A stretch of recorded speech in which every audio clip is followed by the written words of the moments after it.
YouTubers, and welcome to my next Christmas movie review. Yay! To get into the festive season, I'm wearing this, which I wore last year for my review of Elf. Although this time I'm reviewing Home Alone, and unfortunately the button doesn't work anymore. So, it's nearly Christmas, guys. Happy Christmas from me, Mr. TARDIS11. At the time I'm recording this, it is the 20th of December. So, a few still about 5 days to go till Christmas. But in preparation for that, let's review Home Alone. It's about time I reviewed Home Alone. It really is. So, my next Christmas review, Home Alone. Right, okay, so, I mean, we all know the story of Home Alone, but for what it's worth, in the style of my usual reviews, I'll do it anyway. Okay, so Home Alone, released in 1990, which was, 28 years ago? Yeah, 28 years ago. And directed by Chris Columbus, and written by John Hughes as well. God rest his soul.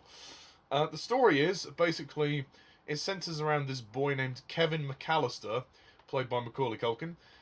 His family are planning a Christmas vacation or holiday, depending on where you're from in the world, and they're going to France for Christmas, but they unintentionally leave him behind. To which he then becomes Home Alone. And he has to fend off against two robbers named Harry and Marv, who are trying to burglarize his house. And, yeah, along the way, Kevin grows to actually appreciate his family a bit more, and also they actually grow to appreciate him a bit more. You know, it's a kind of a morality tale about Christmas as well. That, you know, Christmas, you should never be alone at Christmas. You should always have a family or have somebody to celebrate Christmas with. So yeah, that's kind of the basic story of Home Alone, and the story is basic because that's what it is. So Home Alone, this movie is fantastic. I love Home Alone. I kiss my Blu-ray. Yes, I just did that. Home Alone is one of those movies that it's just timeless. It's rare that you get a film like this, that especially a Christmas movie, which has become timeless. I don't think it's actually been forgotten since its release. It has remained timeless. It has aged very well over the years, and it is without question the best of the Home Alone film series. No question. Oh yeah, the best. It's a really wonderful film. It's such a charming film, and I gotta really hand it to John Hughes. He was the writer. He came up with the idea, and he came up with a classic. He really did. Home Alone is a hilarious film. It's very funny. It's charming. It's got its emotional moments as well. It's got some heartwarming moments, and some very great performances. I mean, Macauly Culkin as Kevin is fantastic. I mean, say what you will about Macauly Culkin nowadays. I mean, some of his life choices, if you will, aren't really the best, which is a shame. So he's kind of let himself down a bit. But let's go back to where he began in Home Alone as an 8-year-old boy. He's amazing in this film. He probably gives the best child actor's performance I've ever seen in a film. Take that, Jake Lloyd in The Phantom Menace. He's really wonderful. I mean, most of the movie is him on his own, and especially not only is it difficult for him to act with other people, but even more so difficult to act with himself on his own. Most of the film is literally Kevin on his own. So I have to applaud Macauly Culkin for his performance, and for Chris Columbus for directing him very well. Speaking of the direction, Chris Columbus, obviously known for directing Mrs. Doubtfire and the first two Harry Potter films. He does a very good job here, and it's perfect. The direction is perfect. It's you know, it's just the right amount of charm, but it does get brutal towards the end. I mean, the finale of this movie is kind of painful, to say the least. More for the burglars than us, but it's certainly entertaining to watch.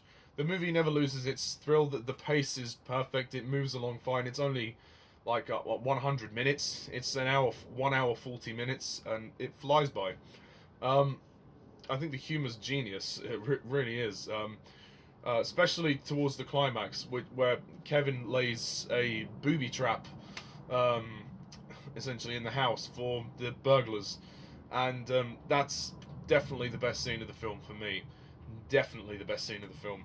But it's just fun seeing how Kevin actually adjusts to being on his own. I mean, considering he's 8 years old, he's very intelligent, and for somebody who is 8 years old in the real world, they probably wouldn't be able to manage in the way he did.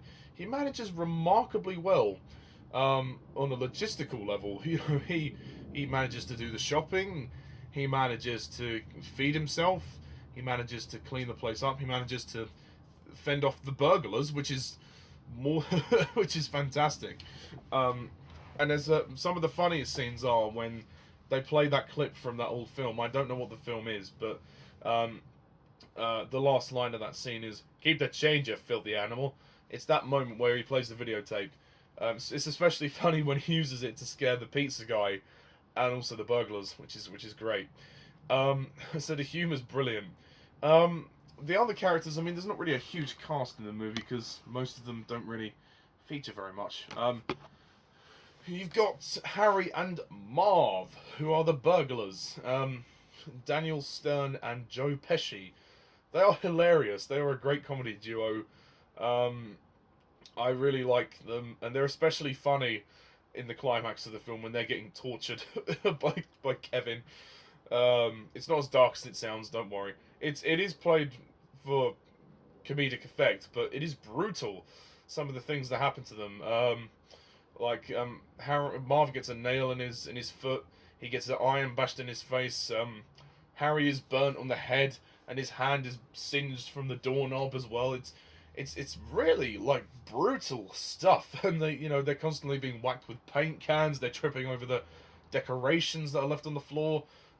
Kevin's shooting at them with his little gun. He's really thought this out, hasn't he? And it really is great. It's great stuff. Really entertaining stuff. The other cast members are good. You've got Old Man Marley, Robert Blossom. I mean, he is a character who is assumed to be quite villainous, but he's actually a nice guy, and he's just having some personal issues with family. I mean, him and Kevin are cut from the same cloth. They just want their families back for Christmas. I think one of the most heartfelt scenes in the film is when Kevin talks to him in the church, and he's talking to him about his granddaughter and how he wants to then see his son. But they had a personal issue, that there was a row, and then they cut their ties, and Old Man Marley is trying to reconnect with his son, but he's worried that he's going to push him away. And Kevin encourages him to call his son and ask him to come over for Christmas. And Kevin, obviously himself, being on his own at the time, realises how much he wants his family back, which is interesting. Catherine O'Hara plays Kate, the mother. She's very good. She's living with the guilt of having left her son on her own. I mean, in the real world, this would be like a really embarrassing. It'd be really embarrassing for any mother. I would certainly be very angry if that happened to me when I was younger. But she struggles to find a way back to the house. Although she does, she has the help of John Candy, who plays Gus Polinski, who has this musician. He's a musician with a band, and he offers to give her a lift. I mean, John Candy's role in the film is very brief. I mean, John Candy, rest in peace. But it's nice to have him in there. He's quite a nice character. The rest of the family, I'm not going to go through all of them because there's so many of them. But the main ones really are the mother, Buzz, who's the older brother. He's a bit of a dick, and then he starts to like Kevin at the end. And then his dad as well. His dad is cool. But other than that, the family don't really feature very much. They're at the start and then they're at the end. So yeah, their roles are kind of brief, to be honest. But yeah, I mean, what's lovely about this is that it's just so charming. I always have a smile on my face watching this film. Especially what helps is John Williams' music. The score by John Williams is magical. It has this really whimsical theme, like the da da da da da da da da da da da da. It's got such a lovely tune. It's just very calming, and it really helps for the atmosphere of the movie. I really like John Williams' music here. You know, good job, dear John. I also appreciate the message of the movie, the fact that it's a movie about family. It's basically that nobody should ever be alone at Christmas. We should always appreciate what we've got.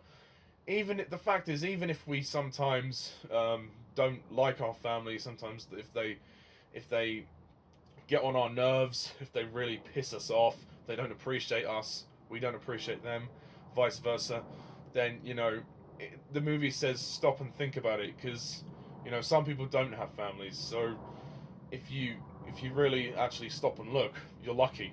So Christmas is a time to appreciate what you've got and to give and receive. And I really, really like that the movie does convey that.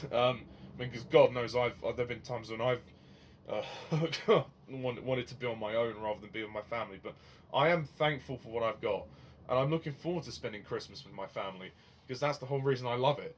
Is the fact that I get to see my family and just it's coming together. Christmas just kind of makes it more meaningful for some reason. But this movie is fun, it's hilarious, it's full of charm, full of laughs, great soundtrack, great direction by Chris Columbus. The script by John Hughes is brilliant, rest in peace. And it's without question one of the best Christmas movies we've ever got, and also the best of the Home Alone franchise. And I think it is a classic. I think as for negatives, I don't really have any negatives. I guess the only thing I could really say is, why the hell has the title got all capital letters and then one lowercase? But that really is a minor thing to complain about, because Home Alone is without question worthy of a 10 out of 10.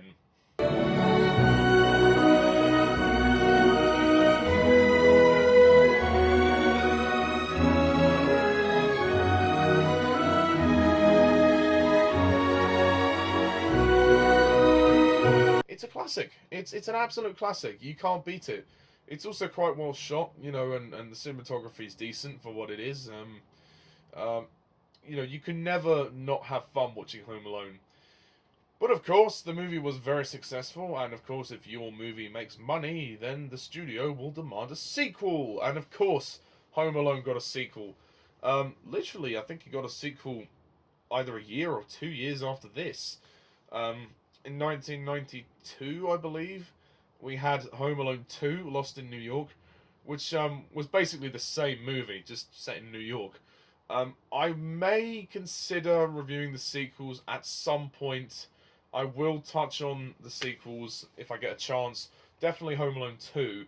Not sure about the others, but yeah, at the moment I just do not have the time. But I wanted to review the first one because it is nearly Christmas, and it's an appropriate time to review a Christmas movie. So if you haven't seen Home Alone, you are missing out. It is a great movie, best of the Home Alone series by far, and I love it. I absolutely love it. I can't really say much more than that. So, that is my review of Home Alone. What did you think, guys? Do you agree? Do you disagree? Please comment down below and let me know. I want to say it's been great reviewing movies in 2018. Merry Christmas one all, and a Happy New Year. I'll probably do a short New Year, thing later on. I mean, because we've still got a couple of weeks left of the year. So, before 2019. I've still got some more movie reviews to do as well. I'm going to try and review Bumblebee as well. I think I would have just put up my Mortal Engines review, which has just come out.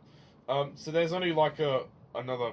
Yeah, Bumblebee is like the last movie, and Mary Poppins are the last movies that I want to see before the end of the year. So, that being said,